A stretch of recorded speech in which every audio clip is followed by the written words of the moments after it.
Today we begin chapter 4. This chapter is full of understanding of the depth of what Teshuvah, penitence, is all about.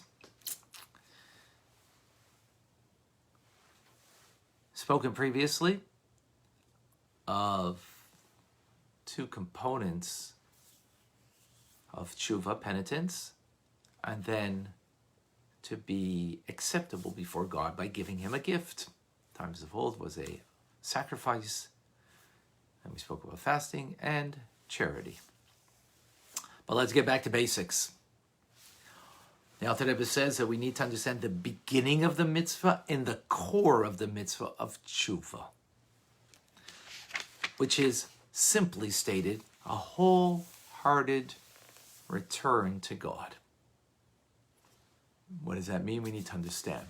And the way we're going to understand it is by understanding the Zohar's interpretation, the mystical dimension of Teshuvah, which is Teshuvah.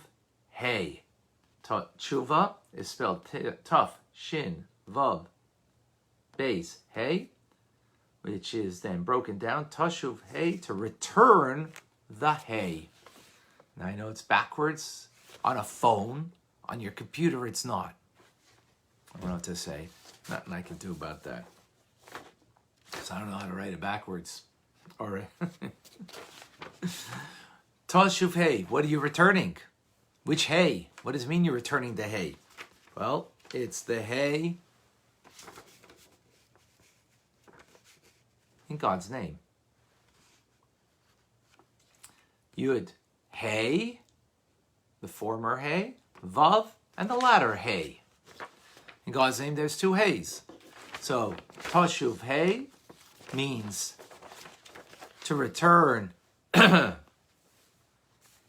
Tato, the lower level of penitence of Teshuvah, is to return the latter hay in God's name, the second hay, and the higher level called Teshuvah Ilah, supernal Teshuvah, is to return the former, the first letter Hey in God's name. So of course we need to understand, what does that mean? Also we need to understand that the Zohar states that Teshuvah is ineffective for violating the covenant, which is the wasteful emission of semen. We know though that there's nothing that stands before Teshuvah, before penitence. God always accepts. Now, a court of law doesn't, because the court of law can only judge your actions. But God, in a wholehearted return to him, he knows what that means. And Teshuvah is about returning to him, Teshuvah. So if it's about returning to God, what does it mean that you can't do Teshuvah for the wasteful emission of semen? So the Reishis Chachma explains on the Zohar, one of the commentators explains on the Zohar,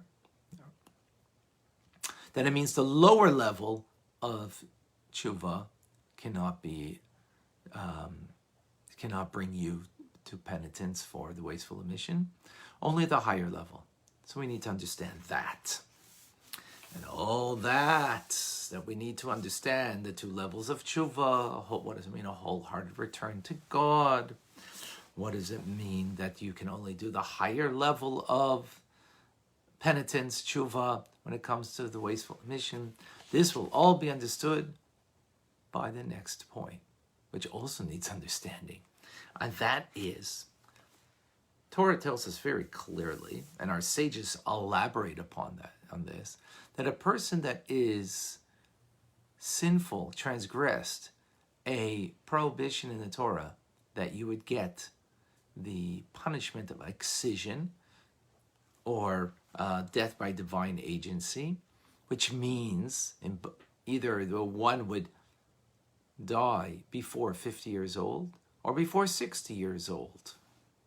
That's what it means. Punishable, that a person would die, not necessarily immediately for the sin. That sometimes can happen. But for the most part, it will happen when a person has done such a sin, and then before 50 or before 60. That's clearly stated in the Torah. Our sages explain that at great length.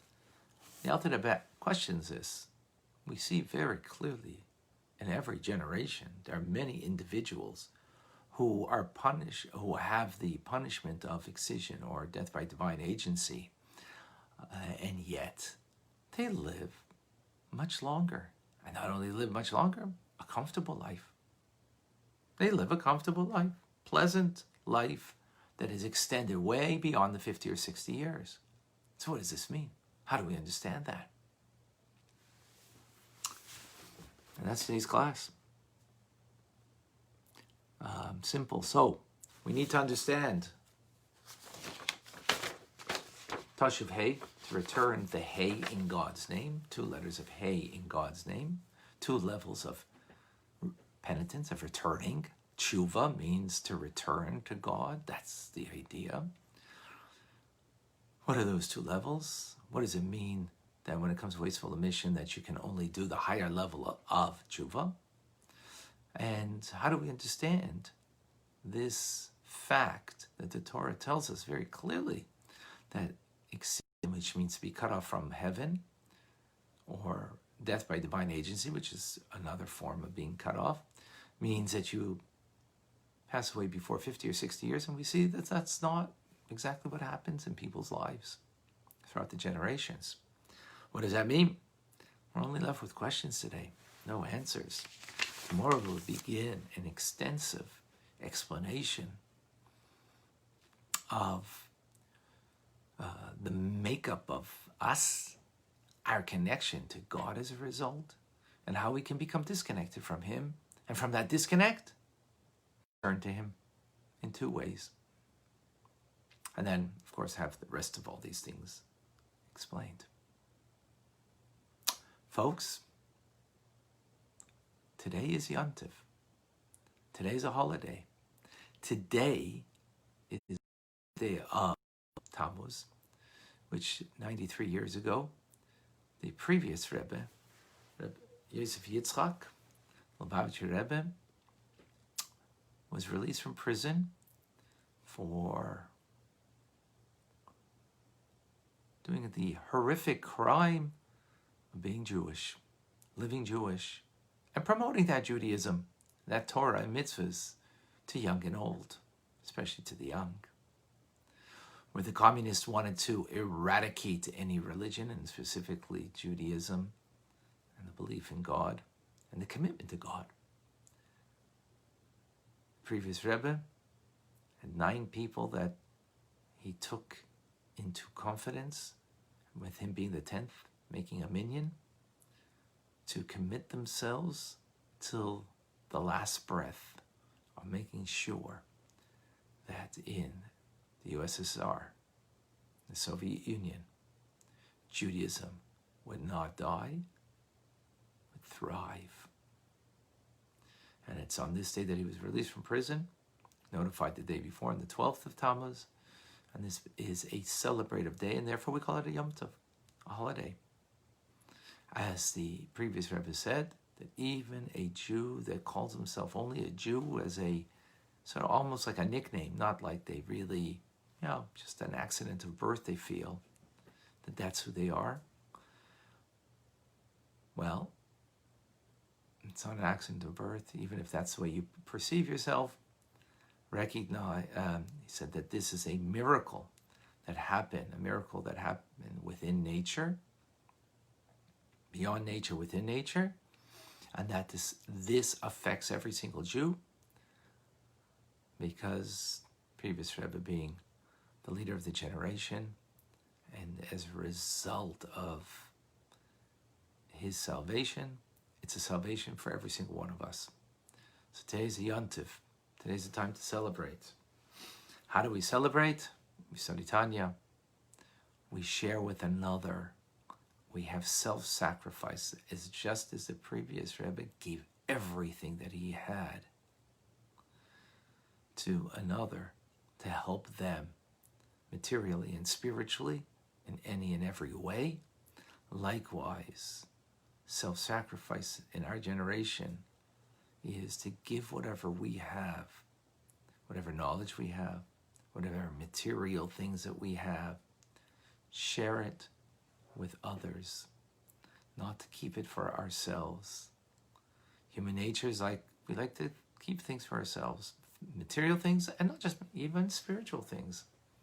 Your experience, your understanding.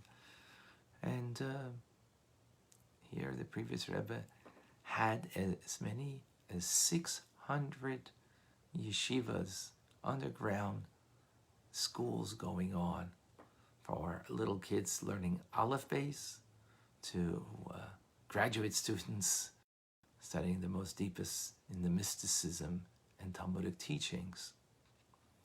And when one place got closed down, another one popped up in order to keep the embers, the fire going in the Soviet Union.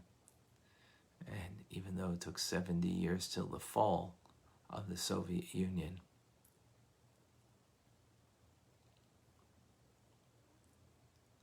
today in Russia and the Ukraine, Jewish life is flourishing because it was a commitment to keep it going, no matter what the cost, even to the last breath of life. And many did, unfortunately, lose their life as a result. So today we celebrate his release, which is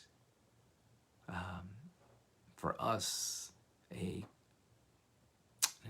not just important, I mean, of course, important that it is a release of a Rebbe, is a release of each and every one of us, so to speak, a redemption for all of us personally. But beyond that, in our generation, it means that even though there's nothing stopping us,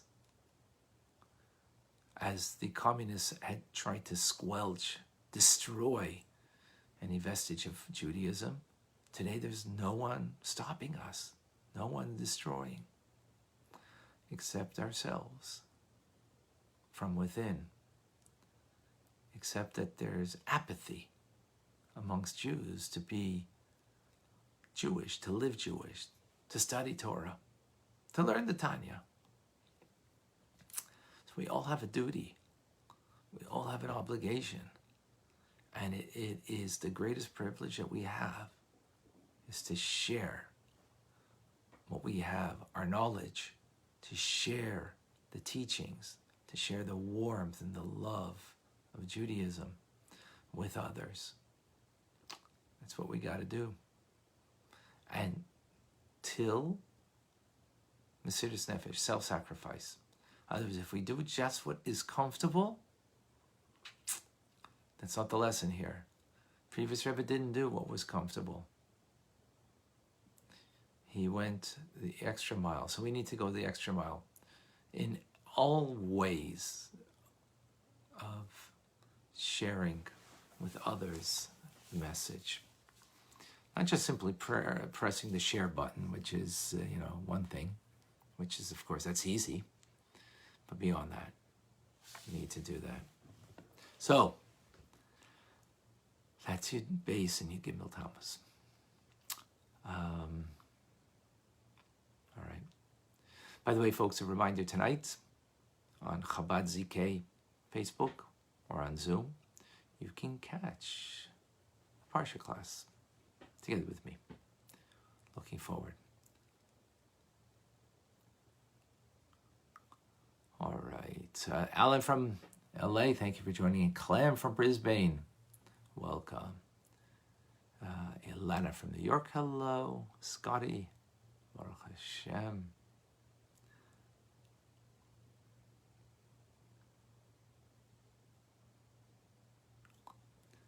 And who am I missing here? Karen from LA, David and Batya from Montreal. Gabriel, shalom. Any questions, any comments? Annie, thank you. Angela, Susan from Scranton, Pennsylvania. Ita, welcome. And my dear son, Label, thank you for joining. Fanny, good afternoon to you in somewhere across the ocean. All right, folks. I'm Rabbi Ronnie Fine, coming to you from my home in Montreal, Canada. It's a privilege and a pleasure to share with you the Tanya. Have a wonderful day. A good Voch. Shavua Tov. A wonderful good week.